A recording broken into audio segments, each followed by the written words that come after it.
তার মানে কি আমরা সেই দাবি থেকে আরো সরে আসছি আরো 5 দিন তোমরা কি চাচ্ছ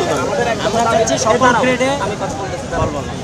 আমরা এক দফা দাবিতে আছি সেই এক দফা দাবি হচ্ছে সকল গ্রেডে সকল ধরনের বৈষম্যমূলক কোটা শুধুমাত্র প্রতিবন্ধী এবং হচ্ছে ক্ষুদ্র নিগোষ্ঠীর কোটা বাদে কোটাকে 5% মধ্যে আইনে সংসদে আইন পাস করবে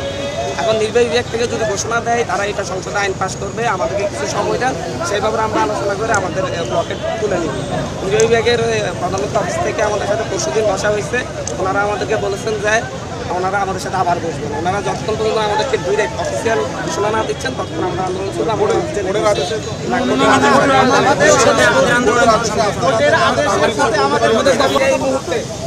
যে মুহূর্তে নির্বাহী বিভাগ এই ঘোষণা দিবে ঠিক 1 সেকেন্ডের মধ্যে আমাদের স্কুল এখান থেকে সরে যাবে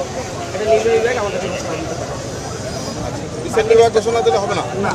যেহেতু আমাদের দাবি নির্বাহী বিভাগের কাছে আমি আইন করতে হবে না হয়তো আবার আইন না হলে আবার একইভাবে এটা সংবিধান বিরোধী হয়েছে বিদায় হাইকোর্ট বাতিল করছে এখন জনচাপে 1 মাসের জন্য স্টে বাট আবার মেধাবী মানুষ সংসদের উপরে সবাই কথা বলবেন সংসদের উপর জনগণ আপনারা সবাই কথা বলবেন আমি বলতেছি বিচারপতি না সংসদের উপর জনগণ ঠিক আছে আমার কথা শোনো আমি কথা বলি বিষয়টা হলো একটা প্রাথমিক বিজয় তোমাদের আমার কথা শুনো তোমাদের ডায়লগ করার মতো জায়গা হয়েছে এখন রাস্তায় না থেকে আমার মনে হয় তোমরা টেবিলে যাও ডায়লগ করো করে তোমরা না নির্বাহী ডাকবে তো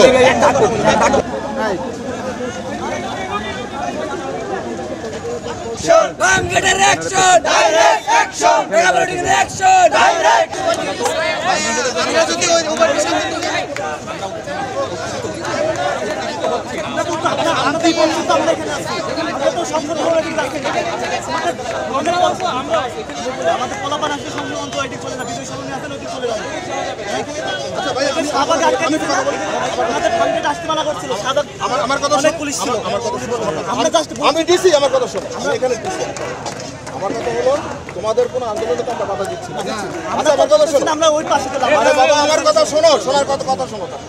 এখানে কিছু কিছু বিষয় আছে তোমাকে বুঝতে হবে বিবিআইপি এরিয়া কোনটা এসে জ্ঞান থাকতে হবে এখানে হলো মাননীয় প্রধানমন্ত্রীর কার্যালয় এসএসএফ কন্ট্রোল করে মানে একটা প্রাণীকালে সরাসরি